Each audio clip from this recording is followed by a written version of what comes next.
All right, so we're going to talk about how international trade works. Suppose that you have two countries.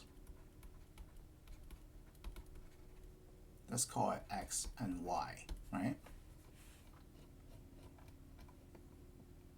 Two countries, X and Y.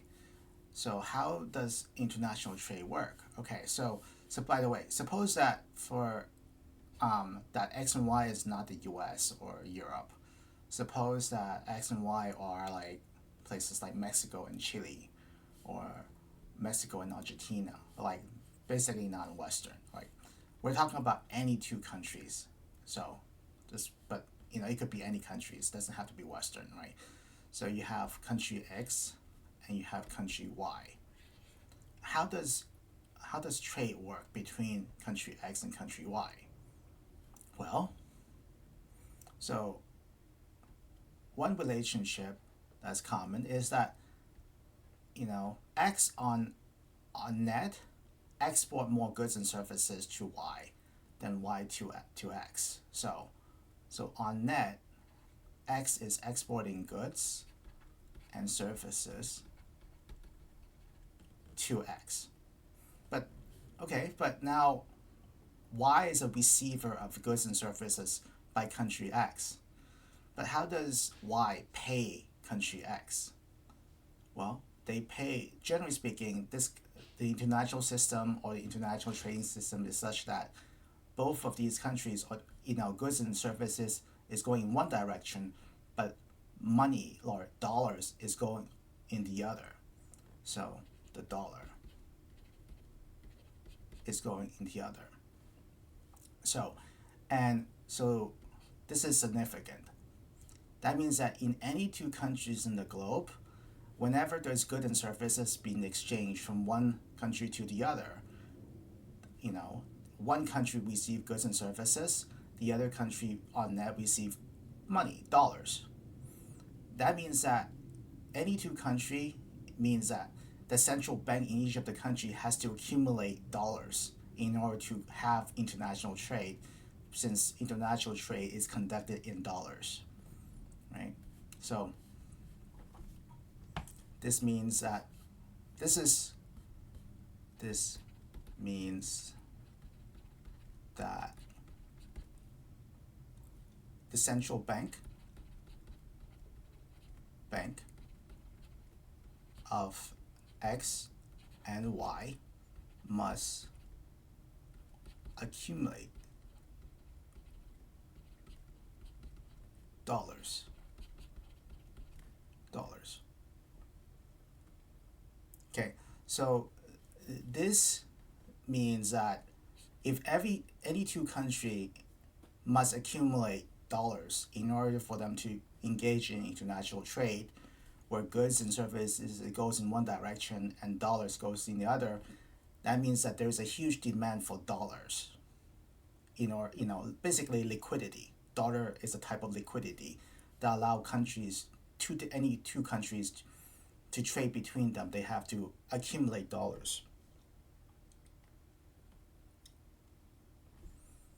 But this means that there is huge demand for the dollar. By the way, this idea that the central banks like around the world must hoard or accumulate dollars. This is one of the reasons why the U.S. dollar is the world's reserve currency. Is a reserve currency.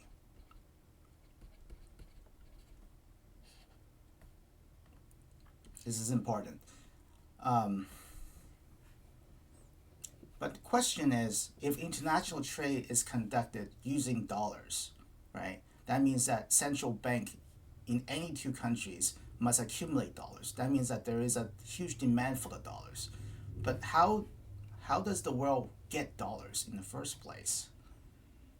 Well, in order to understand that relationship, we have to use the balance of payment equation. Consider the United States as one country, right? This is a country called United States. consider rest of the world. Of the world. How does the rest of the world accumulate dollars for international trade or liquidity for international trade? By the way, I will abbreviate it as from now on to be ROW, right? In order for US, remember US dollar is a sovereign currency that US alone can print. So in order for US dollar to flow to the rest of the world, it must be the case the rest of the world has to export goods and services to the US.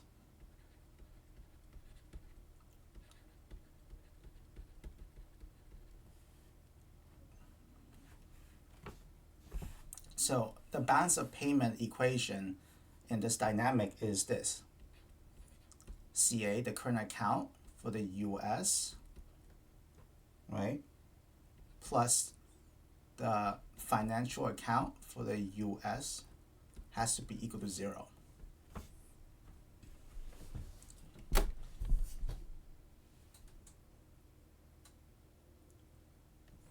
For the rest of the world, right, if for the rest of the world to have dollars, for the rest of the world to have dollars,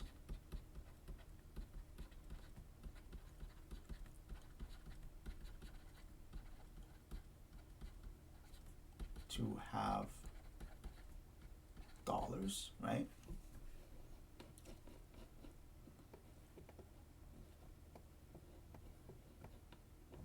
US must run a trade deficit. That means that for the rest of the world to have dollars, the US current account must be negative, right?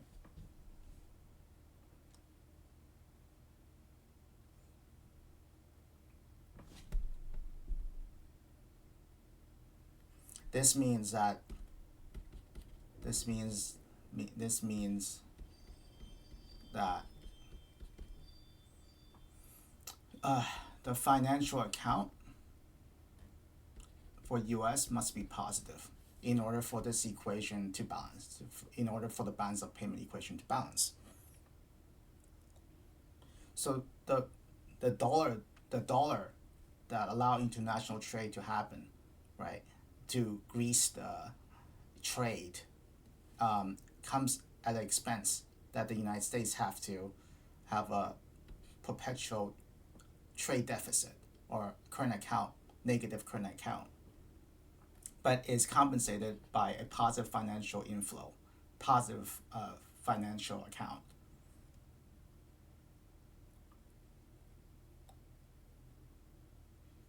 So take for example, if United States runs a negative current account, that means that the rest of the world, the rest of the world must run a positive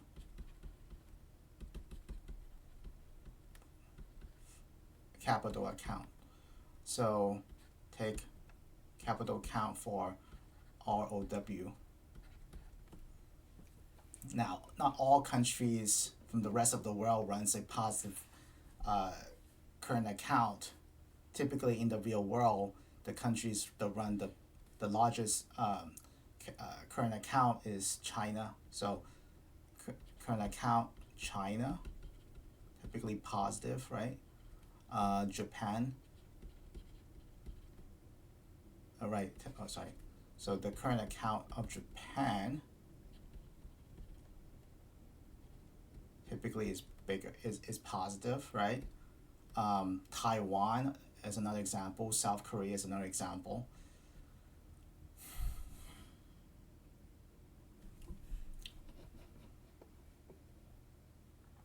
So we now have a relationship, right, where the accumulated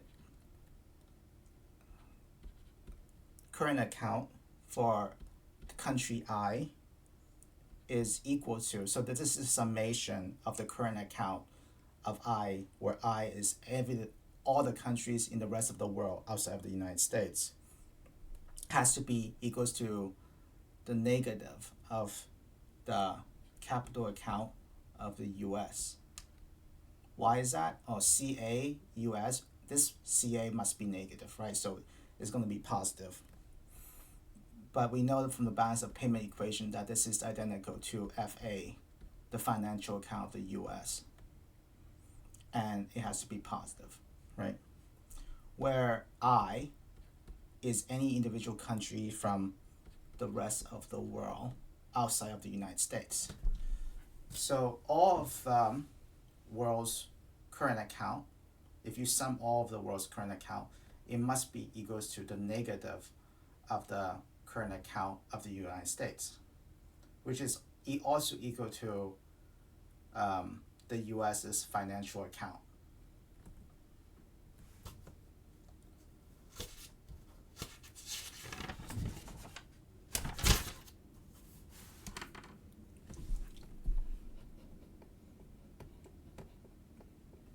So today's the Triffin's dilemma. There is this huge problem with this structure. One big concern for the structure is known as something called the Triffin's dilemma.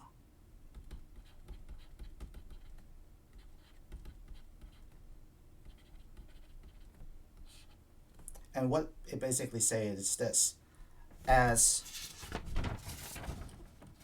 the amount of, like, suppose that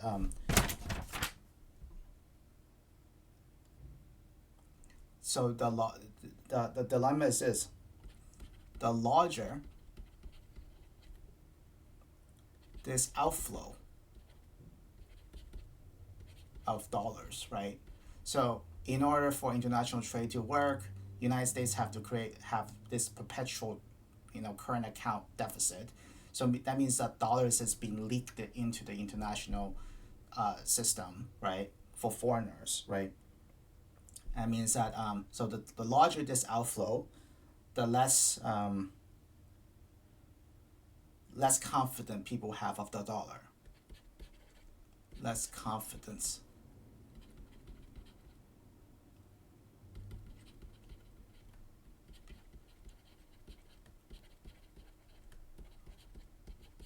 Dollar. So this idea that there are more of something makes that thing worth less, thereby undermining the confidence of that currency, right? If there are more and more dollars being leaked into the international system, if foreigners have more and more dollars, then each dollar is worth less, right? Which undermine the confidence of the dollar as a currency. So mathematically, we can express this in the following way. The limit of, as time approaches infinity, the US external debt. That means that these are debts that are owned by foreigners. Basically, Chinese people, Japanese people buying US bonds or US stocks, right? As time approaches infinity, the current account, the U.S. current account would go more and more negative, right? So foreigners will have to own more and more U.S. external debt. That means that this goes to infinity. But the problem with this is that this thing undermines the confidence of the dollar.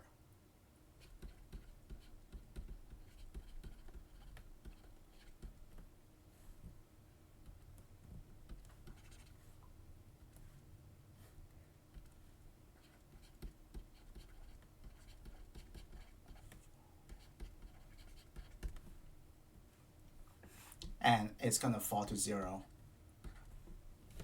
right? The more dollars there are in the international system, the less each dollar is worth, and this is the Triffin's dilemma. That the first premise of the Triffin's dilemma is that the United States have to maintain a perpetual current account deficit. That means current account has to be negative, and second thesis is that as more dollars is being leaked in international system, foreigners are gonna be owning more and more of the U.S. financial assets. The United States foreigners will have more and more dollars, which undermine the confidence of the dollar, and as a as a as a safe haven for savings. And that's it.